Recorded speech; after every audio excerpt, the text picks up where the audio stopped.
एक तुंगभद्रा नदी के किनारे ब्राह्मण रहते थे, नाम था पंडित आत्मदेव शास्त्री। बड़ा भारी विद्वान ब्राह्मण था। उसकी पत्नी का नाम था श्रीमती धुंधुली देवी। बहुत खतरनाक पत्नी थी महाराज, परंतु संतान कोई नहीं। दुखी होके ब्राह्मण एक दिन तो आत्महत्या करने जंगल में चले गए, बिना संतान के बेकार जिंदगी। इतने में एक सन्यासी बाबा उन्हें मिल गए। महात्मा ने पूछ दिया, कथम रोदसी विप्रत्वम काते चिंता बलीयसी। अरे ब्राह्मण, इस जंगल में तुम क्यों रो रहे हो, क्या कष्ट है तुम्हें? सहानुभूति संत ने दिखाई तो चरणों में गिर के पंडित जी बोले, किम ब्रवीमि ऋषे दुखम पूर्व पापेन संचितम। क्या कहूं महाराज, मेरे पूर्व जन्म के कोई पाप उदय हुए हैं। भगवान ने दिया सब कुछ है, पर संतान के बिना बेकार। महात्मा मन में मुस्कुराए। जंगल में एकांत में रो रहा था। मैंने सोचा ठाकुर जी की याद में रो रहा होगा तो उसको कोई रास्ता दिखा दूंगा, पर ये तो बेटा के लिए रोने बैठा है। तो महात्मा समझाने लगे, मुंचा ज्ञानम प्रजारूपम बलिष्ठा कर्मणो गति। ब्राह्मण देवता, कर्मों की गति बहुत बलवान होती है। जो प्रारब्ध में होगा वो मिलेगा, रोने से थोड़ी बेटा बेटी मिलेगा। इसलिए अज्ञानम मुंच, इस अज्ञान को तुम बिल्कुल मन से निकाल दो। बेटा होने से कोई सुखी होता? पंडित जी, राजा सगर के 60,000 बच्चे हो गए थे, सबके सब नालायक। सबने जाकर के कपिल भगवान का अपमान कर दिया। उनकी दृष्टि से सबके सब भस्म हो गए। कई पीढ़ियों को लगातार तपस्या करनी पड़ी, तब जाकर के भगीरथ गंगा जी लेके आके उनका उद्धार किए। क्या सुख दिया माँ बाप को। इसलिए चक्कर में ज्यादा न पड़ो। सुखी होना चाहते हो तो सूत्र हम बताते हैं सुख का। क्या है महाराज? बोले, सन्यासे सर्वथा सुखम। सन्यासी बन जाओ, हमारे साथ चलो, फिर देखो जिंदगी का क्या आनंद है। सब संत सुखी विचरंत मई।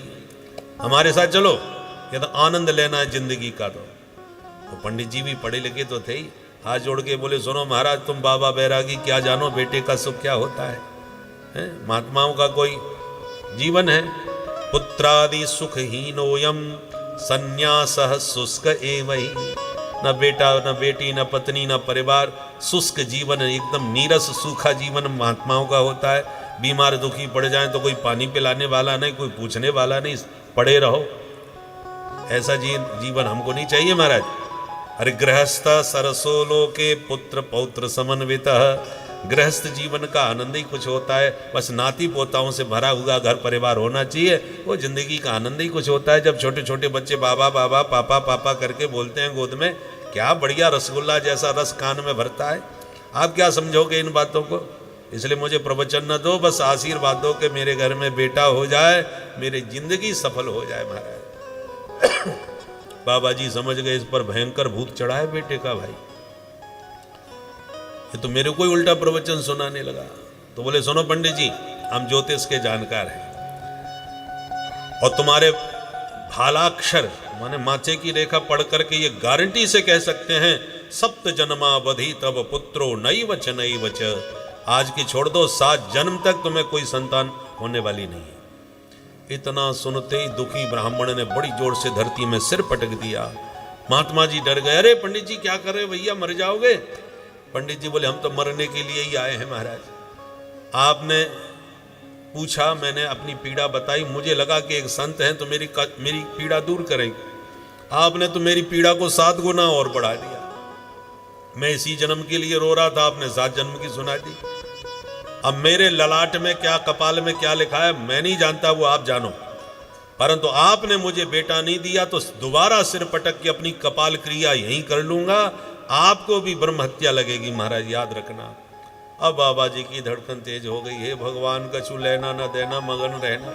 हम तो मस्ती में जा रहे थे, अच्छी राम राम हो गई, ये तो मेरे को ही ब्रह्म हत्या लगा रहा है। भाई पंडित जी मुझे जाने दो, फिर जो तुम्हारी मर्जी में आवे सो करो। बोले, नहीं, त्वदग्रे शोक मूर्छितः, तुम्हारे सामने ही मरूंगा, आपके चरणों में ही प्राण त्यागूंगा। अब बाबा जी परेशान हो गए, अच्छे फंस गए भाई। अब क्या करें? तो फिलहाल तो इससे पिंड छुड़ाएं, नहीं तो ये मर जाएगा। तो बगल में से झोली में से एक फल निकाल करके ब्राह्मण के हाथ में दे दिया। बोले, नहीं मानते तो ले जाओ। इदम भक्ष्य पत्न्या त्वं ततः पुत्रो भविष्यति। ये फल अपनी पत्नी को खिला देना तो निश्चित रूप से बेटा हो जाएगा। अब तो ब्राह्मण सुनते ही खुशी में नाचने लगे। संत बड़े दयालु होते हैं, मुझे विश्वास था महाराज जी मुझ पर जरूर कृपा करेंगे। और प्रणाम दंडोत करके पंडित जी भागे सीधे घर की तरफ। अरे सुनते हो, देख क्या लाया हूं। पंडितानी भीतर से दौड़ के बाहर आई। आज सवेरे से गायब थे, लगता है कोई तगड़ा माल कहीं से लेके आ रहे हैं। क्या लाए हो जी? बोले देख ये कितना सुंदर फल है, फटाफट खा ले। पंडितानी ने सिर पकड़ा, हे भगवान, गला फाड़ के तो ऐसे बुलाए थे जैसे 9 लखा हार लाए हो मेरे लिए। मैंने फल नहीं खाया क्या? पंडित जी ने कहा भाग्यवान, ये साधारण फल नहीं है, ये बहुत बड़े सन्यासी बाबा ने मुझे दिया है जंगल में। इसको खाने से पक्का तेरे को बेटा होगा। अच्छा ऐसा फल है ये? ठीक है तो आप अपना काम करो, मैं अभी पूजा पाठ करके फिर खाती हूं। समझा बुझा के ब्राह्मण को विदा किया और पंडितानी फल लेके बैठ गई कि मैं बिना सोचे समझे तो नहीं खाऊंगी, कुछ चक्कर जरूर है इस फल में। क्या करूं, खाऊं कि न खाऊं। इतने में पड़ोसिन आ गई। बहन ये बैठी बैठी क्या सोच रही है? तो पूरी कहानी सुना दी। तेरे से क्या छुपाऊं बहन, कोई बाबा जी ने इनको फल दिया है, कह रहे हैं इसको खाने से बेटा होगा। तू बता फल खाने से कहीं बेटा बेटी होते हैं? सब बकवास, ये सब बातें मैं नहीं मानती। पड़ोसिन बोली सुन, नहीं मानती मत मान, परंतु तो फल ही तो है, खाने में बुराई क्या है? कोई दवाई तो है नहीं जो नुकसान करेगी। अरे होना होगा हो जाएगा, नहीं होना होगा नहीं होगा। तो इसमें सोच विचार ज्यादा मत कर। कभी कभी संतों का आशीर्वाद चमत्कारी होता है। अच्छा तो ठीक है मैं बहन खा तो लूंगी, पर मुझे डर बहुत लग रहा है। डरने की क्या बात है? बोले फल भक्षेण गर्भस्यात् गर्भेणोदर वृद्धता स्वल्प भक्षम ततो शक्ति गृह कार्यम कथम भवे। मैंने फल खा लिया, वो कहीं सचमुच में गर्भवती हो गई तो सबसे पहली समस्या है तो ये है कि मैं घर के काम ही नहीं कर पाऊंगी। मैंने सुना है ऐसा कि गर्भिणी स्त्री को ज़्यादा काम नहीं करना चाहिए। पड़ोसी ने बोली तो मत करना, आराम करना, काम करने के लिए तू अपनी ननद को बुला लेना, बड़ी होशियार है, सब संभाल लेगी। धुंधली बोली ननद का नाम मत लेना, वो माँ चोटी है, जब भी आती है कई माल घर से गायब हो जाता है। इससे अच्छा है कि मैं कोई नौकर चाकर रख के काम करवा लूंगी। अच्छा ठीक है तो नौकर चाकर रख लेना, घर के काम तो होते रहेंगे पर फल तो खा ले। और बहन मैंने एक बात और सुनी है कि गर्भवती स्त्री भाग भी नहीं सकती। पड़ोसी ने बोली तो तुझे कहाँ भागना है, आराम कर। बोले बहन भागना तो नहीं है, पर भूकंप आ गया तो, घर में ही आग लग गई तो, दैवात घाटी ब्रजेत ग्रामे पलायत गर्भिणी कथम, मैं कैसे भाग पाऊंगी उस परिस्थिति में। पड़ोसी ने बोली भगवान से प्रार्थना कर, ऐसा कहीं कुछ नहीं होने वाला, कुछ महीनों की बात है बहन, भगवान का नाम लेके शुभ संकल्प कर और प्रेम से फल खा ले, सब ठीक हो जाएगा। अच्छा बहन एक बात और सुनी है मैंने। क्या? मैंने सुना है सुखदेव जी मैया के पेट में 12 साल तक रहे थे। सही बात है? पड़ोसी ने बोली सुनी तो मैंने भी है, सही होगी। धुंधली बोली हे भगवान तो मैं इतनी बड़ी रिस्क नहीं ले सकती, मेरा बच्चा कहीं 4-5 साल भी रह गया तो सुखवत निविशेत गर्भम तदा में मरणम भवे, ऐसा कुछ हुआ तो मैं तो जीते जी मर जाऊंगी। एवं कुतर्क योगेन तत्फलम नैव भक्षितम। सनकादिक कहते नारद जी उसने इतना कुतर्क कर डाला कि अंत में फैसला किया मैं अपने जीवन को खतरे में नहीं डालूंगी, मैं फल नहीं खाऊंगी। पड़ोसी ने बोली तेरी बुद्धि में जो आवे सो कर बहन, और यो कह के चली गई। थोड़ी देर में इसकी छोटी बहन आ गई, सारी कहानी इसने उसको भी सुना दी। छोटी बहन यही चाहती थी इसके कोई बच्चा ना हो तो ये मेरा बेटा कहीं गोद ले ले तो सारा माल मुझे मिल जाए। वो अपनी जुगाड़ में थी, इसलिए उसने और माथा खराब कर दिया। अरे बहन तू पागल भई है, फल खाने से कहीं बेटा बेटी होते हैं, सब बकवास है। तुम्हारे पतिदेव को न जाने क्या बेटे का भूत चढ़ा हुआ है, दुनिया भर के बाबा बैरागियों के चक्कर में पड़ जाते हैं। एक काम कर, तुझे बेटा चाहिए? बोले हाँ बेटा तो चाहिए। तो सुन, पहले मेरे बहुत बच्चे हो चुके हैं, एक और होने वाला है तो अभी पेट में है। मैं अब की बार जो बच्चा होगा वो चुपचाप तुझे सौंप दूंगी, आज से तू उसे अपना ही समझ। तुझे बेटा मिल गया। रही बात इस फल की, तो जब से तेरे बच्चा नहीं हुआ वैसी तेरी गाय के भी कोई बछड़ा नहीं हुआ, कितने साल से बंधी पड़ी है, तो उसी को खिला दो। देखे बाबा जी के फल में कितनी दमखम है वो भी समझ में आ जाएगी। तो बाबा के फल की भी परीक्षा हो जाएगी और तुझे बेटा भी मिल जाएगा। अब मैं तुम में क्या अंतर।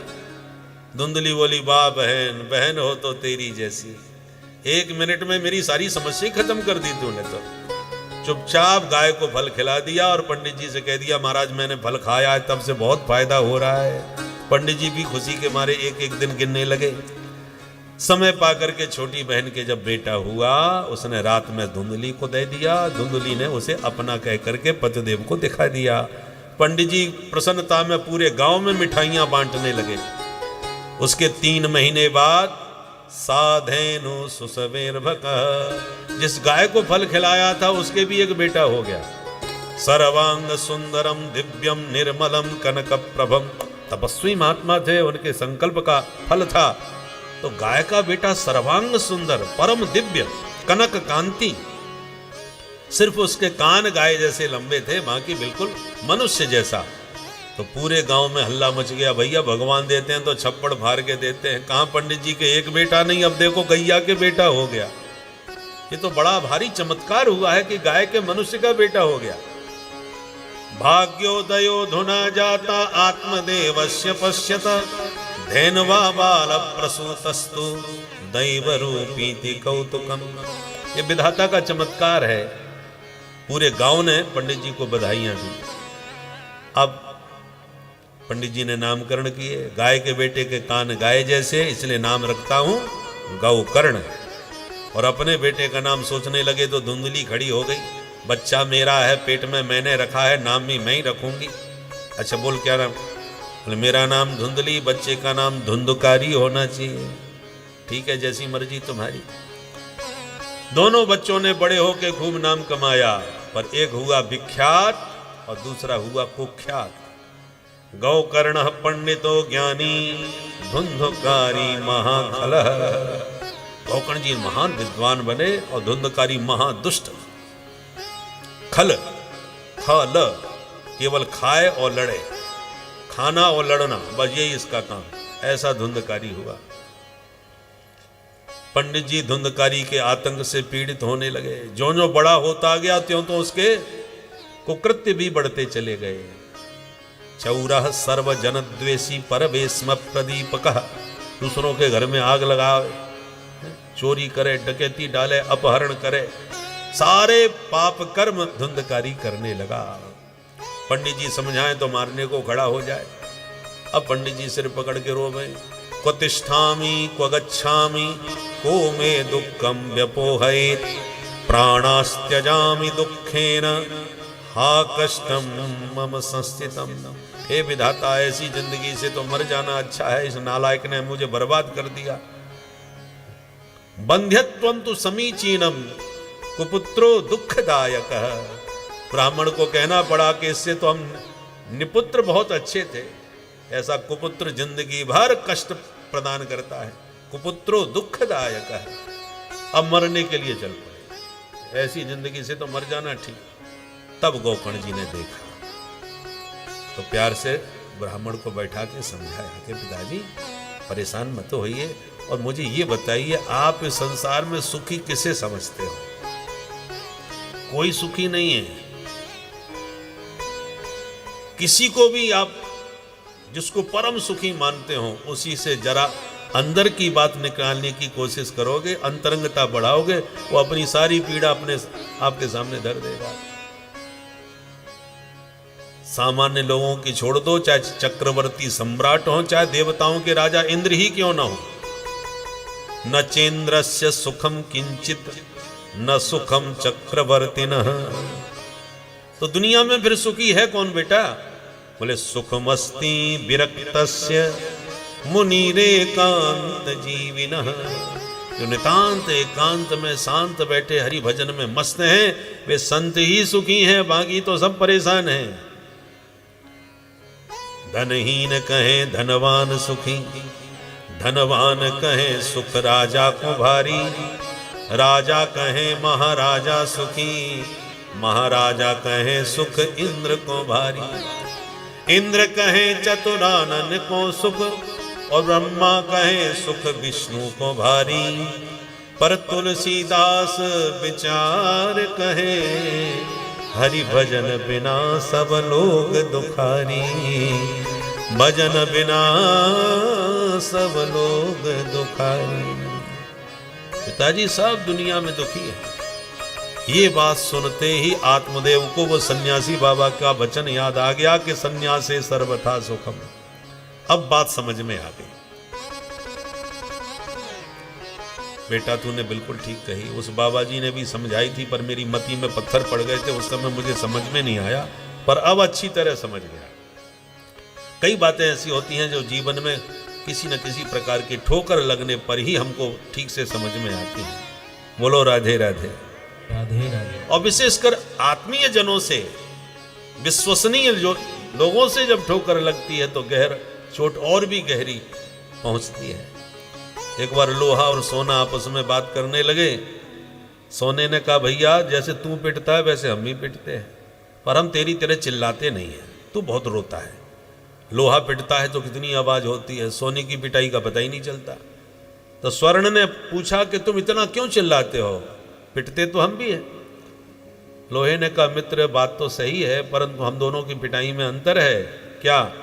बोले तू लोहा, देखो तुम सोना हो और तुम्हें लोहे से पीटा जाता है, और मुझे देख मैं भी लोहा, मुझे पीटने वाला भी लोहा। मित्र तू परायों से पिटता है, हम अपनों से ही पिट रहे हैं। इसलिए जब तुझे अपनों से जब धक्का लगेगा तब तेरी चीख मेरी जैसी निकलेगी। तो इस प्रकार से जिस बेटा के लिए पागल था वही पुत्र ने जब सताया तो आत्मदेव बहुत दुखी हुआ। और गौकर्ण जी ने फिर कहा कि पिताजी संसार में देखो सब एक दूसरे को सुखी समझ रहे हैं, है कोई नहीं। इसलिए गीता में भगवान कहते हैं दुखालयम अशाश्वतम, ये अशाश्वत जगत दुख का आलय है।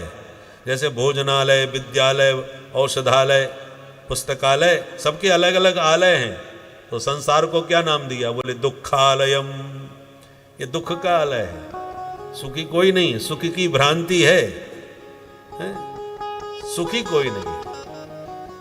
आप कोई भोजनालय में जाके कहे हमें लघु सिद्धांत कौमुदी दे दो भैया, हमें पढ़ने का मन हो रहा है। अरे कौमुदी का काम भोजनालय में क्या? और पुस्तकालय में जाके कहो बड़ी भूख लगी है, कोई चाय समोसा जो हो कुछ खिलाओ पिलाओ। तो पुस्तकालय में भोजनालय का क्या काम? सबके अलग अलग आलय हैं। ऐसे ही दुखालय में तुम सुख ढूंढने जाओगे, केवल मृग मरीचिका का भ्रम है। जैसे पानी दिखता जरूर है, कहाँ? सड़क पर, बीच दोपहरी में धूप में चलो, दूर से देखो तो सड़क पर पानी भरा नजर आएगा, पर पानी की बूंद नहीं होती। केवल ये सूर्य की किरणों का भ्रम होता है जो पानी जैसा दिखता है, जिसको मृग मरीचिका कहते हैं, पानी नहीं होता।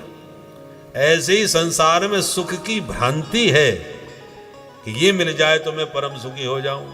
बच्चे थे तब कहते बस ये परीक्षा पास और हो जाए सो ही आनंद आ गया। अब परीक्षा पास करते करते कई परीक्षाएं पास हो गई, आनंद आ गया। बोले महाराज नौकरी चाकरी और लग जाए तब आनंद आवे। चलो नौकरी लग गई, आनंद आ गया। बोले महाराज अब विवाह शादी और हो जाए, विवाह हो गया। महाराज अब बच्चे और हो जाएं, 5 साल हो गए बच्चा नहीं हुआ, बच्चा हो गया। माने जिंदगी भर का पूरा सफर आप देखिएगा, ये मिल जाए तो सुखी हो जाऊं, ऐसा हो जाए तो सुखी हो जाऊं, पर जीवन में पूर्णतः सुख का अनुभव नहीं कर पाता, बस भागता रहता है। सुख का पीछा तो करता है।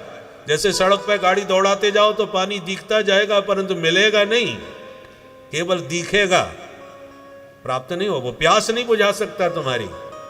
ऐसे ही संसार में सुख दिखता है, सुख की भ्रांति है, और हम उस सुख को पाने के लिए जिंदगी भर दौड़ते रहते हैं, पर जीवन में कभी विश्राम नहीं मिलता, सुख नहीं मिलता। गोस्वामी जी ने रामचरितमानस लिख करके कहा पायो परम विश्राम, राम नाम से का गान करके मुझे पूर्ण विश्राम आज प्राप्त हुआ है। हनुमंतलाल जी ने लंका की लंबी चौड़ी यात्रा करी है।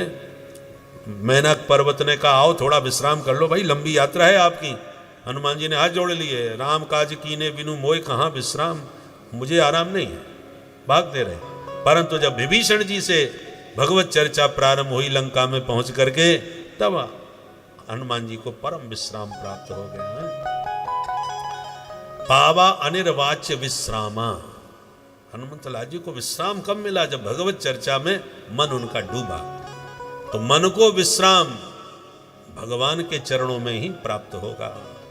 इसलिए कितना भी वैभव इकट्ठा हो जाए, चाहे जितनी प्रतिष्ठा बन जाए, पर जब तक चित्त भगवान के चरणों में नहीं लगेगा तब तक आपको जीवन में विश्राम प्राप्त नहीं हो सकता।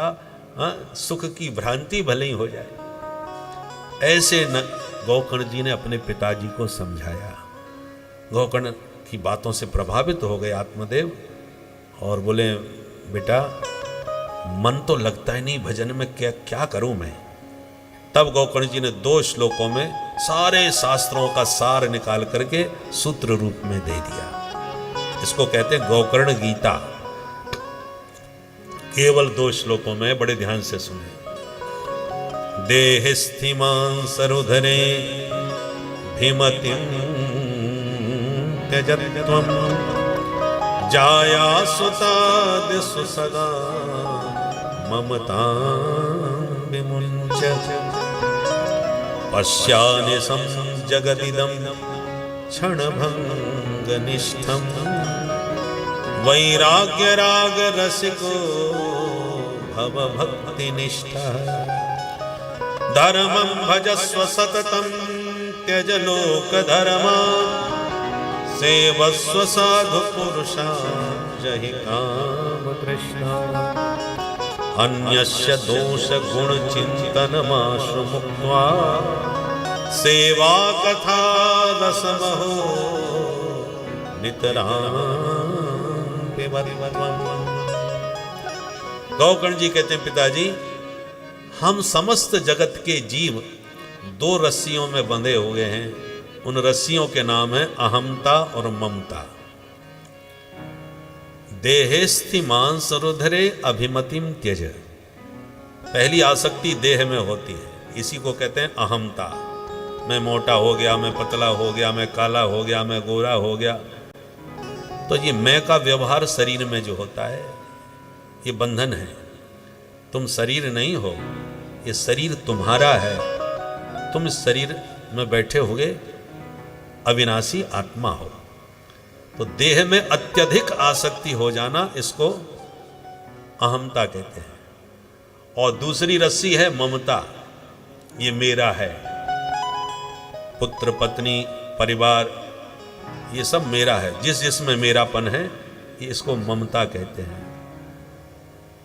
तो अहमता और ममता ये 2 बंधन हैं जो जीव को जगत में बांध देते हैं। तो देहस्थि मांस रुधरे अभिमतिम त्यज। देह से वैराग्य कैसे होगा? जब देह के भीतर झांकने लग जाओगे। 7 धातुओं से बना हुआ ये शरीर है। अस्ति स्तंभम स्नायुबद्धम मांस शोणित लेपितम चरमा वनद्धम दुर्गंधम पात्रम मूत्रपुरी सयोः। ये शरीर की संरचना है। जैसे हम बिल्डिंग बनाते हैं, मोटे मोटे सरिया लगा करके बढ़िया इसमें गारा भर करके और दीवारें खड़ी करके अंत में सीमेंट से सारा मटेरियल ढांक देते हैं और वे डेंटिंग पेंटिंग करके चमका देते हैं। ऐसी विधाता ने हड्डियों के सरिये डाल दिए मोटे मोटे और इसमें मांस मज्जा रक्त आदि का गारा बना करके भर दिया और नसों की उसको उससे बांध दिया सबको, और अंत में सब करके फिर चमड़ी की इसमें सीमेंट लगा करके ढक दिया। और सीमेंट हटे तब अंदर के मटेरियल का पता चले कि ये कितना सुंदर है, बाहर से सुंदर चमक लग रही है। ऐसे ही ये शरीर चमड़ी से ढका हुआ है, इसलिए ठीक ठाक है। काला गोरा रंग करके डेंटिंग पेंटिंग करके चमका दी, नेक कहीं गिर गए, फिसल गए, हाथ पैर टूट गए और भीतर का मटेरियल बाहर आ जाए तब पता चलता है ये शरीर क्या कैसे बना है, कैसे भरा हुआ है। इसलिए इस शरीर में बहुत आसक्ति मत रखो, क्योंकि ये शाश्वत रहने वाला नहीं है। एक ना एक दिन मकान बिल्डिंग कितनी भी मजबूत बढ़िया हो, एक दिन खंडर हो करके खत्म हो जाती है, नष्ट होती है। और दूसरी बात, ममताम विमुंच। ये संसार के सफर में जितने भी नाते रिश्तेदार हैं सहयात्री की तरह मिलते हैं। चाहे प्लेन में जाओ चाहे ट्रेन में जाओ, यात्री साथी मिल जाते हैं तो कभी कभी किसी से बहुत घनिष्ठता उड़ जाती है और कभी किसी से ठन भी जाती है, परंतु चाहे अच्छे यात्री हों चाहे बुरे यात्री हों, अंत में उन यात्रियों को छोड़ के आप अपने घर चले जाओगे, वो अपने घर जाएंगे। जितने समय तक का सफर चल रहा है जरा अक्षय मिलजुल करके मस्ती से सफर करो, उनसे लड़ाई झगड़ा करके व्रत में टेंशन मत लो, क्योंकि आपका सफर शाश्वत नहीं है जो हमेशा उन्हीं के साथ आप चलते रहोगे। उसी प्रकार संसार माने संसरती, सरकता जा रहा है, और इस संसार के सफर में हम और आप भी चल रहे हैं। अब पत्नी पुत्र परिवार बच्चे नाती पोता ये सब क्या है, ये हमारे सह यात्री हैं। पुराने यात्री उतरते जाते हैं, नए नए यात्री आते जाते हैं, और ट्रेन आगे बढ़ती जाती है। उसी प्रकार दादाजी चले गए और परदादा चले गए, दादी चली गई, ये सब पुराने यात्री थे जिनसे थोड़ी देर तक सफर चला, बाद में वो अपनी यात्रा में अपने घर निकल गए। नए नए यात्री आए, पत्नी आई, पुत्र आया, आदि आदि। तो ये सफर चल रहा है जीवन का। इस सफर में प्रेम पूर्वक व्यवहार सबसे करो, पर आसक्ति किसी में मत करो, क्योंकि हर यात्री को एक दिन छोड़ के जाना पड़ता है। एकादश स्कंद में भगवान उद्धव से कहते हैं, पुत्र दाराप्त बंधु नाम संगम पांथ संगम। तुम्हें स्त्री पुत्र आदि जो मिले हैं ये पांथ संगम है। पांथ संगम माने यात्रा के साथी। इसलिए इस विवेक पूर्वक विचार करके अहमता और ममता की इन रस्सियों को धीरे धीरे खोलना चाहिए, छोड़ना चाहिए। और सारा संसार क्षण भंगुर है, ये समझ लेना चाहिए। जिसमें जितनी अधिक आसक्ति होगी उसके त्याग में उतना ही बड़ा कष्ट होगा। आप किसी दुकान पर गए, बढ़िया कोई मूर्ति है, आपको पसंद आ रही है और आपने इतने में वो अचानक किसी के ठोकर से नीचे गिर गई, फूट गई, आपको कोई कष्ट नहीं। यदि उस मूर्ति को आपने खरीद लिया और फिर उसको बड़ा सजाया और फिर घर में आते आते गिर गई, तो आपको उतना ही ज़्यादा कष्ट होगा, क्योंकि अब ये मेरी हो गई। मेरी नहीं थी, फिर फूट जाती तो कोई परेशानी नहीं थी, पर मेरी बनने के बाद फूट जाए तभी हमको कष्ट होता है।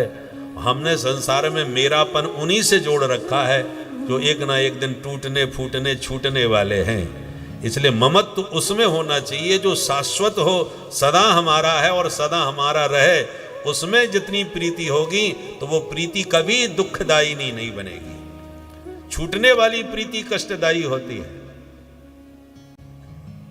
इसलिए पिताजी संसार की ममता को त्यागो और उस ममता को माधव के साथ जोड़ो। सबके ममता ताग बटोरी, जहां जहां ममता फैला रखी है उन सबको इकट्ठा करो और भगवान के पाद पद्मों में उस ममता की डोरी को बांध लो और हृदय से ये बात कहो, गोविंद मेरो है, गोपाल मेरो है, गोविंद मेरो है, गोपाल मेरो है, श्री बांके बिहारी नंदलाल मेरो है, श्री बांके बिहारी नंदलाल मेरो है, श्री बांके बिहारी नंदलाल मेरो है, श्री बांके बिहारी नंदलाल मेरो है, श्री बांके बिहारी नंदलाल मेरो है। हाँ श्री बांके बिहारी नंदलाल हरि राधे। गोविंद मेरो है, गोपाल मेरो है, गोविंद मेरो है, गोपाल मेरो है, आनंदलाल मेरो है, आनंदलाल मेरो है, गोपाल मेरो है। गोपाल मेरो तो मेरा कौन है?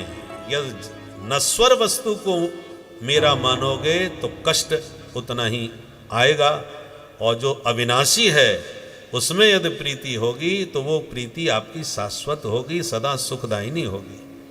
एक एक सूत्र गौकर्ण का आत्मदेव के हृदय में उतर गया और कहा, पिताजी अन्यस्य दोष गुण चिंतन माशु मुक्त्वा, दूसरों का गुण और दोष देखना बिल्कुल छोड़ दो। भाई दोष मत देखो ये तो ठीक है, गुण देखने में क्या बुराई है? गौकर्ण जी कहते हैं गुण देखोगे तो उसमें आसक्ति बढ़ेगी और दोष देखोगे तो उससे नफरत करोगे। न तो आसक्ति ठीक है न घृणा ठीक है। इसलिए गुण दोष किसी का मत देखो। किसी में गुण दिखाई पड़ता है तो क्या करें कि भगवान ने कृपा करके किसी को गुण दिया है। दाता एक राम, भिखारी सारी दुनिया। देने वाले वही हैं, किसी को कुछ दिया किसी को कुछ दिया। तो किसी में कुछ विशेषता नजर आती है तो उसे भगवान का दिया हुआ प्रसाद रूप में देखो। बल्ब कहता है देखो मेरा प्रकाश, पंखा कहता है देखो मेरी हवा, हीटर कहता है देखो मेरी गर्मी। सब अपना अपना प्रभाव चमत्कार दिखा रहे थे, इतने में लाइट चली गई। अब क्या हुआ भाई, तुम्हारा प्रकाश कहाँ गया, तुम्हारी हवा कहाँ गई? बोले साहब करंट गया। तो सारा चमत्कार तो करंट का ही है ना, तुम उसे अपना मान करके अभिमान करो। उसी प्रकार आपके अंदर जो भी विशेषता गुण है वो भगवान की कृपा से मिले हुए हैं, उसका सदुपयोग करो, उसका अभिमान मत करो। और जब अभिमान होता है तो भगवान अपना करंट वापस खींच लेते हैं। हम बड़े भारी विद्वान हैं, हमको ये कंठस्थ वो कंठस्थ, कोई अभिमान करे और भगवान इतने में एक तार ढीला कर दें तनिक, तो जो पूजा कर रहे हैं, आरती कर रहे हैं, जय जयकार कर रहे हैं, वो 1 मिनट में पकड़ के पागल खाने में भर्ती करे आएंगे। क्या हो गया? बोले न जाने कैसे ढीले हो गए। अच्छा भला बोल रहे थे, अब गाली गलौज करने लगे। कितनी देर लगी? मसकही करहि बिरंच प्रभु अजह मसकते हीन। तो सारा कृपा का करंट काम करता है, गोस्वामी जी भी कहते हैं और मंगलाचरण में, मूकम करोति वाचाल, गूंगा भी वाचाल बन करके वक्ता बन के बोल रहा है। और पंगुम लंघते गिरुम, जो पंगु था चल नहीं पा रहा था वो पर्वतारोही बन गया। परंतु कैसे हुआ? बोले यत कृपा, जिसकी कृपा से ये सब चमत्कार हुआ। गोस्वामी जी कहते हैं मूक होए बाचाल, पंगु चढ़े गिरिवर गहन, पर जासु कृपा सो दयाल। जिसकी कृपा से ये सब हुआ, उस कृपा से हमेशा जुड़े रहना चाहिए। उस कृपा के करंट से जुड़े रहोगे तो कभी अभिमान नहीं आएगा। और कृपा का करंट यदि हट गया तो एकदम अहंकार में व्यक्ति उसको अपना मान बैठता है। हम लोगों की आदत है, कहीं सफलता मिली तो हमने साहब ऐसा किया, दिन रात मेहनत करी, तब जाकर के इस पोजीशन पर आए हैं। और गड़बड़ हो गई तो क्या करें, ठाकुर जी की जैसी मर्जी। तो गड़बड़ हो जाए तो ठाकुर जी की मर्जी, और सफलता मिले तो हमने किया। ये बेईमानी नहीं करना चाहिए भाई। तो जो भगवान जिससे जो कराना चाहते हैं वो सब भगवान की कृपा से ही होता है। ये अनुभव यदि जीवन में बना रहे तो अभिमान से बचे रहोगे, जैसे हनुमान जी बचे रहते हैं। हनुमान जी कहते मैं कुछ नहीं करता प्रभु, आपकी कृपा से हो जाता है। दुनिया ने जब हनुमान जी लंका से लौटे तो सबने प्रशंसा करी, हनुमान जी ने गजब कर दिया, ऐसा कर दिया, 100 योजन का सागर लांग गए, लंका फूंक करके आ गए, खूब तारीफ चारों तरफ। और जब राम जी ने कहा कि हनुमान तुमने गजब कर दिया, हनुमान जी चरणों में गिर पड़े, बोले सरकार इनको छोड़ो, आप भी वही बात कह रहे हो, मैंने किया, मैंने कहाँ से किया? भगवान बोले अरे सब तो कह रहे हैं, क्या सच, ये सच नहीं है कि तुमने समुद्र पार किया था? हनुमान जी बोले बिल्कुल नहीं। अच्छा तो लंका में कैसे पहुंचे? बोले हमको तो जहाज मिल गया, बैठ के चले गए। अब सब चक्कर में पड़ गए, जहाज तो वहां कोई नहीं चल रहा था भाई, जहाज होता तो हम ही ना चले जाते। हनुमान जी से पूछा कि तुम किस जहाज पर गए? हनुमान जी बोले सुनो सरकार, आपने लाखों बंदरों को इधर उधर भेजा, परंतु केवल मुझे अपने पास बुला के अपनी मुद्रिका प्रदान कर दी और कहा कि बेटा जब मिलो तो इस मुद्रिका के माध्यम से अपना परिचय करना। मैं उसी वक्त समझ गया था कि मेरे को ही मिलना है, क्योंकि आपको कैसे कन्फर्म था कि मैं ही मिलूंगा? आपको पता था, इसका मतलब आप तो सूत्रधार हैं। इस नाटक के मुख्य सूत्रधार तो आप ही हैं, किसको क्या रोल करना है और कैसे कहाँ कौन क्या करेगा आप सब जानते हैं, सर्वज्ञ हैं। इसलिए आपने सिर्फ मुद्रिका मुझे दी और वो जहाज केवल मेरे पास था, उसी मुद्रिका के जहाज में ले बैठ करके मैं चला गया माता जी के पास। प्रभु मुद्रिका मेल मुख माई, जलधि लांघ गए अचरज नाहि। तो मेरे पास ही था, मैं चला गया। परंतु जब माता जी को वो मैंने सौंप दिया मुद्रिका, तो मुझे लगा कि जहाज तो हमारा यहीं रह गया, अब हमें तो वापस भी जाना है। तो वहाँ के कार्यक्रम से फ्री होने के बाद मैंने माता जी को प्रणाम किया और कहा माँ अब आज्ञा दो, मुझे वापस लौटना है। तो माता जी ने चूड़ामणि उतार के दे दी कि बेटा इस जहाज पर बैठ के अब तुम उधर चले जाओ। तो आपके माता पिता के अनुग्रह के जहाज से ही मैं इधर और उधर हो सका, मेरी क्या सामर्थ्य जो सागर लांघ सकूं। यह है हनुमान जी की विनम्रता। कभी भी अपने कर्तृत्व का अभिमान नहीं रखते। भगवान बोले अच्छा हमने तुम्हें जानकी का पता लगाने भेजा था, किसी के घर में आग लगाने तो नहीं भेजा था, तो आग क्यों लगाई आपने बिना आज्ञा के। हनुमंत लाल जी बोले सरकार मालिक लोग एक बार में सारी बातें बताना भूल जाते हैं, तो जो भूल जाते हैं वो दूसरे सेवक से कहते हैं जाओ उससे कहो भाई वो केवल सब्जी लेने न जाए तो बाहर से चाय भी खत्म हो गई तो चाय भी लेता आवे। तो सेवक के द्वारा जो संदेश दिया जाता है वो भी मालिक का ही आदेश माना जाता है। कहना क्या चाहते हो। बोले सरकार हमने तो जानकारी लेने के लिए आपने भेजा था, हमको जानकारी मिल गई। अब जब मैंने माता जी को देख लिया जानकारी पूरी हो गई तो मैं तरु पल्लव में रहा बिचाई लुकाई, मैं छुपा हुआ यही सोच रहा था अब आगे का कार्यक्रम में क्या करूं, मुझे आगे क्या करना है। उसी समय मैंने देखा कि त्रिजटा नाम राक्षसी एका रामचरण रति निपुण विवेका। आपकी परम भक्त त्रिजटा नाम की राक्षसी आई, उसने सब निशाचरियों को बुला करके अपना सपना सुनाया। मैं भी सुन रहा था और उसने कहा सपने बानर लंका जारी जात धान सेना सब मारी। मेरे कान खड़े हो गए। इसका मतलब आगे का कार्यक्रम हमको मिल गया कि आगे हमको क्या करना है। आपने डायरेक्ट तो नहीं बताया परंतु इनडायरेक्ट वो आपकी भक्त थी, भक्त के हृदय से भगवान बोलते हैं। तो मैं समझ गया प्रभु ने आप उस देवी के माध्यम से मुझे आगे का कार्यक्रम बता दिया है, क्योंकि मेरे अलावा दूसरा बंदर कोई था ही नहीं, बाकी बंदर तो सब समुद्र के इस पार थे, मैं ही अकेला था। एक क्षण को मेरे को शंका भी हुई कि इसमें मेरा नाम स्पष्ट नहीं है, हो सकता है बाद में किसी दूसरे बंदर को भेज करके ये कार्यक्रम करवा दिया हो तो कहीं गड़बड़ ना हो जाए। परंतु जब उसने ये कहा कि यह सपना में कहूं पुकारी हो यह सत्य गए दिन चारी, 2-4 दिन में ही मेरा सपना बहुत जल्दी सत्य होगा, तब मैं कन्फर्म हो गया कि यह काम तो मुझे करना ही पड़ेगा। 2-4 दिन में तो दूसरा कोई आने वाला नहीं। फिर भी 99% तो कन्फर्म था, पर 1% फिर भी मन में दुविधा थी ये काम मैं करूं या न करूं, क्योंकि नाम मेरा स्पष्ट नहीं था। 100% कब कन्फर्म हुआ, जब रावण ने बंधक बना के मेरी पूंछ में आग लगवा दी। हमने कि अब हम करें ना करें करना ही पड़ेगा, क्योंकि जबरदस्ती हमने किसी से माचिस नहीं मांगी, हमने किसी से तेल कपड़ा घी कुछ नहीं मांगा, हम तो शांति से बंधे खड़े थे। उन्होंने ही पूरे नगर का कपड़ा मेरे पूंछ में लपेट दिया, पूरे शहर का जितना भी घी तेल था सब मेरी पूंछ पर पटक दिया। रहा न नगर बसन घृत तेला, घर में माने किसी के घर बचा नहीं, सारे कपड़े लत्ते सब मेरे पूंछ पे पटक दिए, बांध दिए, और उन्होंने अपने हाथ से उसमें तिल्ली मारी, माने आग लगाई। अब सरकार आप बताओ किसी बंदर को पकड़ के पूंछ में आग लगाओ तो वो शांति से जलेगा क्या। मेरी पूंछ में आग लगी, मैं तो प्राण बचाने के लिए भागा इधर से उधर, और पूंछ की आग अपने आप ही फैलती चली गई। तो लंका का ही तेल, लंका के ही कपड़े, लंका की ही आग और लंका ही जल गई। पूंछ जलने का नंबर आया तब तक तो हम समुद्र में कूद पड़े, पूंछ का तो बाल बांका भी नहीं हुआ। तो सरकार करने कराने वाले सब आप ही हो, और प्रेरक रघुवंश विभूषण आपने ही उनको प्रेरणा देकर के ये सब करवाया, और पूरा श्रेय मुझे आप दे रहे हैं कि मैंने सब कर दिया। मेरा आपकी कृपा से सब काम हो रहा है। करने कराने वाले प्रभु आप हैं। ये जो विचार है, ये विचार व्यक्ति को कर्तृत्व अभिमान से शून्य रखता है। हनुमान जी की यही विशेषता है। बड़े बड़े कार्य सब करते हैं परंतु करने का अभिमान किंचित भी नहीं रखते। तो सब ये विचार जब अन्यस्य दोष गुण चिंतनमाशु मुक्ता, गौकर्ण जी कहते हैं इसलिए किसी में कोई विशेषता है तो समझ लो भगवान ने उसको निमित्त बना करके ये काम उसे करवाया है।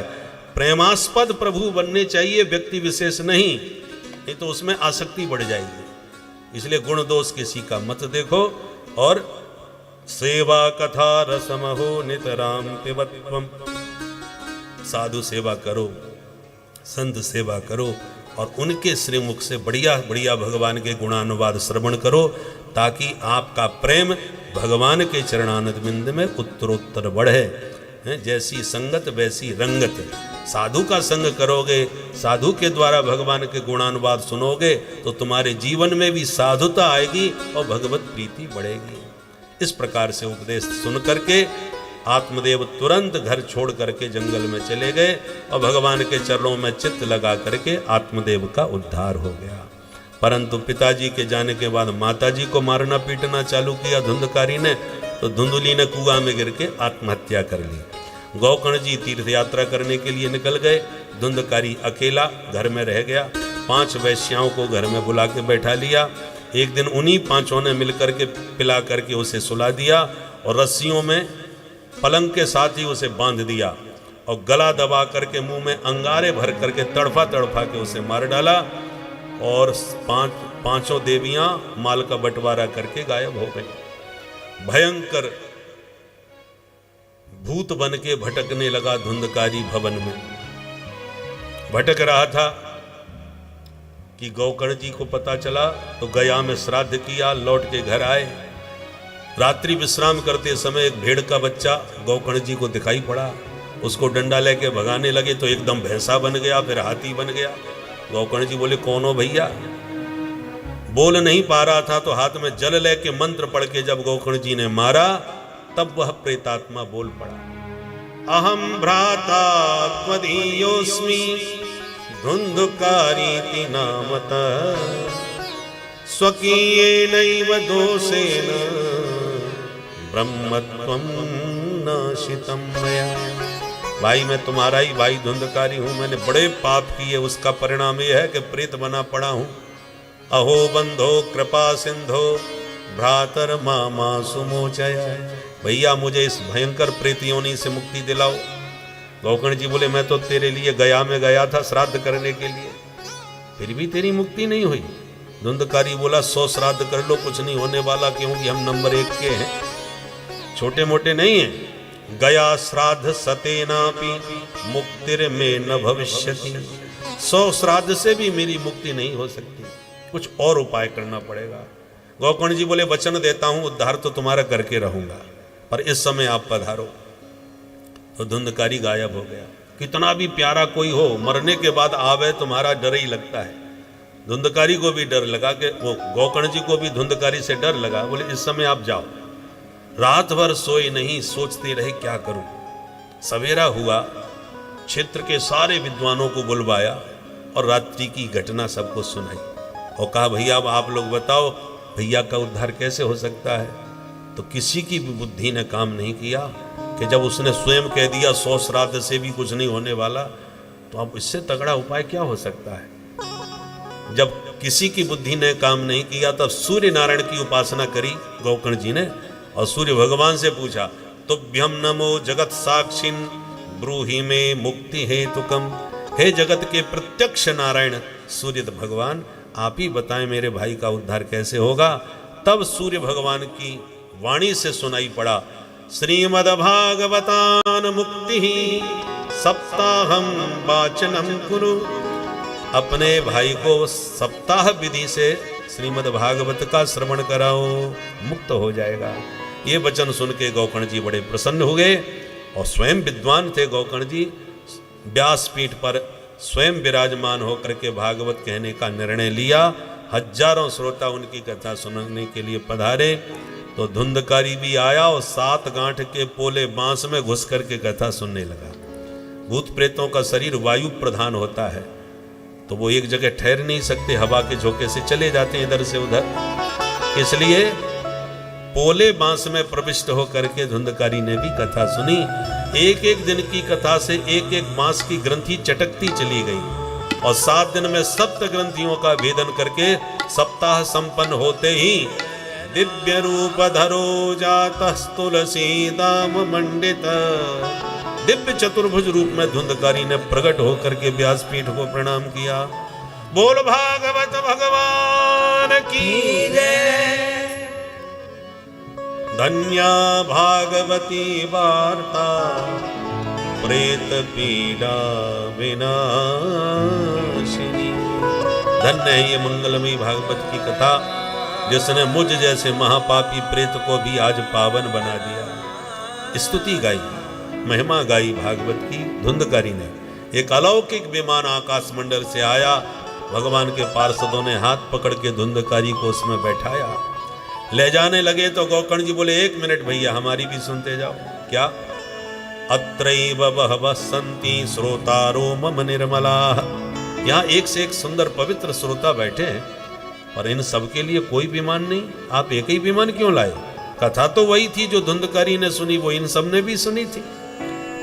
भगवान के पार्षदों ने कहा, श्रवणम तु कृतम सर्वैः न तथा मननम कृतम श्रवणस्य विभेदेन फलभेदोत्र संस्थितः। कथा निश्चित रूप से सबने सुनी, पर उसका मनन चिंतन निधिध्यासन किसी ने नहीं किया। जिस विधि से धुंधकारी सुन रहा था और सुनते हुए अपने पापों का प्रायश्चित ग्लानिवश कर रहा था कि मैंने कैसे कैसे कुकृत्य किए हैं, और जो सुन रहा था उसको आत्मसात करके हृदयंगम कर रहा था, उसको जीवन में उतारने का व्रत ले रहा था, तो और मुक्ति की कामना उसके भीतर थी। बाकी सबको मुक्ति की भावना ही नहीं थी। बहुत से लोग कथा सुनने के लिए, कोई व्यवहार में निभाने के लिए आते हैं, कुछ थोड़ा सा आराम करने के लिए आते हैं, तो सबके उद्देश्य अलग अलग होते हैं। कल्याण की कामना ही जब नहीं है, तो जब तक कामना नहीं होगी तब तक उसकी पूर्ति कैसे होगी? इसलिए ये कल्प वृक्ष है, जैसा आप मनोरथ करोगे वैसे उसका परिणाम भी पाओगे। ऐसा कह करके धुंधकारी को लेकर चला गया विमान। श्रोता सब उदास हो गए। गोकर्ण जी बोले, ये दास बैठा है, उदास मत होइए, हम दोबारा कथा कहेंगे। तब अगले महीने में गोकर्ण जी ने पुनः आयोजन किया, और दूसरी कथा जब दत्त चित्त होकर के सभी श्रोताओं ने शांतिपूर्वक श्रवण करी, तो कथा के विराम में जितने श्रोता उतने विमान आकाश मंडल से प्रकट हो गए, और साक्षात भगवान ने प्रकट होकर के गोकर्ण को उठा के अपने हृदय से लगा लिया। बोल भागवत भगवान की जय। और जैसे राम जी अवधपुर वासियों को साथ में लेके साकेत गए थे, अयोध्या वासिना पूर्वम यथा रामेण संगता तथा कृष्णेन ते नीता गोलोकम योगी दुर्लभम। तो जैसे राम जी प्रजा सहित रघुवंश मुनि गए थे अपने साकेत धाम, ऐसे ही सभी श्रोता समुदाय के साथ गोकर्ण जी भी भगवान के परम पद को प्राप्त हो गए। अब तुम ही बताओ, जब धुंधकारी जैसा पापी तर गया, तो छोटे मोटे कोई पापी तर जाए तो इसमें कौन आश्चर्य की बात है। अंत में विधि का वर्णन किया कि सबसे पहले बढ़िया मुहूर्त निकलवाओ, किसी विद्वान ब्राह्मण को व्यासपीठ पर बैठाओ, वक्ता कैसा होना चाहिए उसके लक्षण बतलाए। विरक्तो वैष्णवो विप्रो वेद शास्त्र विशुद्धकृत दृष्टांत कुशलो धीरो वक्ता कार्योति निस्पृह। विद्वान हो, शास्त्रज्ञ हो, संशय मिटाने वाला हो, और जिसकी वाणी हृदयंगम हो, ऐसे किसी सुधी ब्राह्मण को व्यासपीठ पर बैठाना चाहिए।